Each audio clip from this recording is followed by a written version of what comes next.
Good morning friends. ಬೆಳಿಗ್ಗೆ 6 ಗಂಟೆ ಆಗೈತಿ. ಭಾಳ ದಿವಸ ಆಗಿತ್ತು ಲೈಬ್ರಿಗೆ 6 ಗಂಟೆಗೆ ಜಲ್ದಿ ಹೋಗೇ ಇಲ್ಲ. 5 ಗಂಟೆಗೆ ಹೋಗಿಲ್ಲ, 6 ಗಂಟೆಗೆ ಹೋಗಿಲ್ಲ. ಅಂದ್ರೆ ಬೆಳಗ್ಗೆ 7-8 ಗಂಟೆಗೆ ಕೇಳ್ತೀವಿ, ನೈಟ್ ಸ್ವಲ್ಪ ಲೇಟಾಗಿ ಮಲ್ಕೊಂಡಿರ್ತೀವಿ. ನಾಷ್ಟ ಮಾಡಿ ಹೋದ್ರೆ ಅದು ಬಿಡ ಅಂತೇಳಿ 9 ಗಂಟೆ 10 ಗಂಟೆ ಆಗಿಬಿಡ್ತೈತಿ. ಬಟ್ 5 ಗಂಟೆ 6 ಗಂಟೆ ಹೋದ್ರೆ ಈ ಬ್ರಹ್ಮ ಮುಹೂರ್ತಾಗ ಎದ್ದು ಓದೋದು ಎಫೆಕ್ಟ್ ಬೇರೆ ಇರ್ತೈತಿ. ಮೈಂಡ್ ಫುಲ್ ಮೈಂಡೂ ಶಾರ್ಪ್ ಆಗತ್ತೆ. ಮತ್ತು ನೇಚರ್ ಸಪೋರ್ಟ್ ಮಾಡ್ತಿರುತ್ತೆ. ಮಾರ್ನಿಂಗ್ ಅಶ್ವಿನಿ ದೇವತೆಗಳು ವಸ್ತು ಅಂತಿರ್ತಾರಂತ. ಮಾರ್ನಿಂಗ್ ನಾವೇನೇನು ಪಾಸಿಟಿವ್ ಅಂದ್ಕೊಂತೀವಲ್ಲ, ಇದೆಲ್ಲ ಪಾಸಿಟಿವ್ ಆಗುತ್ತಂತ. ಅದು ಆಗುತ್ತಂತ. ನಾವೇನೋ ಮಾತಾಡಿದ್ರು, ನಾನು ನೆಗೆಟಿವ್ ಮಾತಾಡಿದ್ರೆ ನೆಗೆಟಿವ್ ಆಗೋದು, ಪಾಸಿಟಿವ್ ಮಾತಾಡಿದ್ರೆ ಪಾಸಿಟಿವ್ ಆಗುತ್ತೆ. ಅದಕ್ಕೆ ಭಾಳ ದಿವಸ ಆದ್ಮೇಲೆ ಇವತ್ತು ನಿನ್ನ ನೈಟ್ ಜಲ್ದಿ ಮಲ್ಕೊಂಡಿದ್ದೆ. ಅದು ಇದ್ರೊಳಗೆ ಎಚ್ಚರ ಆಗ್ತಾಯಿದ್ವಿ. 5:30 ಎತ್ತೀನಿ, ಫ್ರೆಶಪ್ ಆಗಿ ಲೈಬ್ರಿಗೆ ಹೊಂಟೀನಿ.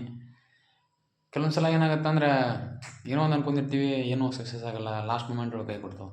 ಎಕ್ಸಾಂಪಲ್ ನಮ್ದು PC ಸಿವಿಲ್ PC ರೀಸೆಂಟಾಗಿ ನಡೀತಿ ಎಕ್ಸಾಮ. ಆಗಸ್ಟ್ 3-2 ನಡೀತಿ. ಅಂದ್ಕೊಂಡಂಗೆ ಆಗಿಲ್ಲ. ಅದಕ್ಕೆ ಇನ್ನೂ ಕನ್ಫರ್ಮ್ ಮಾಡೋದು.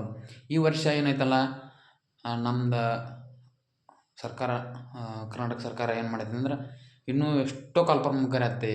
ಅವು ಎಲ್ಲ ಥರ PC, police, PSI, ESI, teachers post, KSRP police, exercise ಸಬ್ ಇನ್ಸ್ಪೆಕ್ಟ್ರ್, KAS ಕರೆದಾರ. ಅಲ್ಲಿ ಎಲ್ಲ ಕಡೆ ಕರೆದಾರ.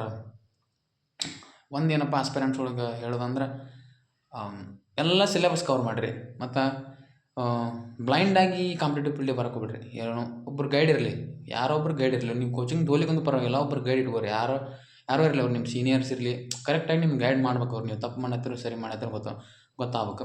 Mental ability full important. Mental ability ಇಲ್ಲಾರ ನೀವು ಮೂವ್ ಆಗೋಕ್ಕೆ ಸಾಧ್ಯ ಇಲ್ಲ. ಆಲ್ಮೋಸ್ಟ್ 10-15 ಕ್ವಶನ್ ಮೆಂಟಲ್ ಎಬಿಲಿಟಿ ಇರ್ತಾವೆ. ಒಂದು ಸಲ ಮೆಂಟಲ್ ಎಬಿಲಿಟಿ ಹೆಂಗಂದ್ರೆ ನೆನಪು ಅಂದ್ರೆ ನೀವು ಎಲ್ಲಿ ಮಟ್ಟ ನೀವು ಪರ್ಫೆಕ್ಷನ್ ಇರೋಂಗಿಲ್ಲ. ಯಾಕಂದ್ರೆ ಟೈಮ್ ಕಡಿಮೆ ಇರ್ತೈತಿ. ಟೈಮ್ ಒಳಗೆ ನೀವು ಲೆಕ್ಕ ಮಾಡ್ಬೇಕಿರುತ್ತಲ್ಲ. ನೀವು ಜಾಸ್ತಿ ಟೈಮ್ ಕನ್ಸ್ಯೂಮ್ ಮಾಡಿಬಿಟ್ರೆ ಬೇರೆ ಕ್ವಶನಿಗೆ ಇದಾಗಲ್ಲ. ಹಂಗಿದ್ರೆ ಮೆಂಟಲ್ ಎಬಿಲಿಟಿ ಡೈಲಿ ಪ್ರಾಕ್ಟೀಸ್. ನಮ್ಮ ಸರ್ ಹೇಳೋಂಗೆ ಒಂದು 2 ತಾಸು ಡೈಲಿ ಪ್ರಾಕ್ಟೀಸ್ ಬೇಕು. ಅಂದ್ರೆ ಆಲ್ರೆಡಿ ಇದು ಮಾಡಿದ್ರಿ. ಇಲ್ಲ ನಾವು ಸ್ಟಾರ್ಟಿಂಗ್ ಓದಾತೀವಿ ಅಂದ್ರೆ ಸ್ವಲ್ಪ 2-3 ತಾಸು ಮೆಂಟಲ್ ಎಬಿಲಿಟಿಗೆ ಕೊಡ್ರಿ. ಎಲ್ಲ ಸಿಲೆಬಸ್ ಕವರ್ ಮಾಡ್ಕೊರಿ. ಫಸ್ಟ್ ಸಿಲೆಬಸ್ ಕವರ್ ಇಲ್ಲ, ನಿಮಗೇನೋ ಅವೈಲೇಬಲ್ ಇದ್ರೆ ಓಕೆ ಇದ್ರೆ ಆನ್ಲೈನ್ ಕ್ಲಾಸಸ್ ತೊಗೊರಿ. ಆನ್ಲೈನ್ ಕ್ಲಾಸಸ್ ತೊಗೊಂಡು ನೀವು ಇರೋ ಪ್ಲೇಸಲ್ಲೇ ಕುಂತ್ಕೊಂಡು ಕ್ಲಾಸ್ ಕೇಳಿ ನೋಟ್ಸ್ ಮಾಡ್ಕೊಬೋದು. ಮೇನ್ ಪಾಯಿಂಟ್ಸ್ ನೋಟ್ಸ್ ಮಾಡ್ಕೊಬೋದು. ಇಲ್ಲ ನೀವು ಅವ್ರು ನೋಟ್ಸ್ ಪ್ರಿಂಟ್ ಕೊಟ್ಟಿರ್ತಾರೆ, ಪ್ರಿಂಟ್ ತೊಗೊಂಡು ಓದ್ಕೋಬೋದು. ಇಷ್ಟೆಲ್ಲ ಮಾಡಿರಿ. ಕಾಲ್ಪರ್ಮ್ ಅಂತೂ ತುಂಬ ಅದಾವೆ. ಬಟ್ ಈ ಸಲ ಮಿಸ್ಟೇಕ್ ಮಾಡಕ್ಕೆ ಹೋಗ್ಬಿಡ್ರಿ. ಯಾರ್ಯಾರು ಎಷ್ಟು ದಿವಸದಿಂದ ಕಾದಿರಿ, ಯಾರ್ಯಾರು ಏಜ್ ಆಗಕ್ಕೆ ಬಂದವು, ಯಾರ್ದು ಇನ್ನೂ ಮದುವೆಗಿಲ್ಲ, ಜಾಬಿಗಂತ ವೇಟ್ ಮಾಡತ್ತೀರ ಅಂದ್ರೆ ನೀಟಂಗೆ ಓದೋಕ್ಕೆ ಅವಕಾಶ. ನಾನು ಓದಾತೀನಿ. PC ಅಂದ್ಕೊಂಡಂಗೆ ಆಗಿಲ್ಲ. ನೆಕ್ಸ್ಟ್ DR ಐತಿ, KSRP ಐತಿ, ವಿಲೇಜ್ ಅಕೌಂಟೆಂಟ್ ಐತಿ.